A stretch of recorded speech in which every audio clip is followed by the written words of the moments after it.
Alright, looking nice and pretty again with the crystal on it. Coat number 1 since the repairs. See how the light reflects. You'll see there's a little shininess of brushiness, but that'll go away.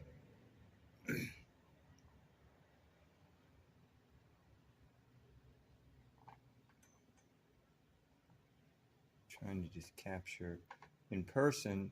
Some of the wood characters are coming out kind of nice. Trying to brush the light over in different ways. Anyway, we'll keep going.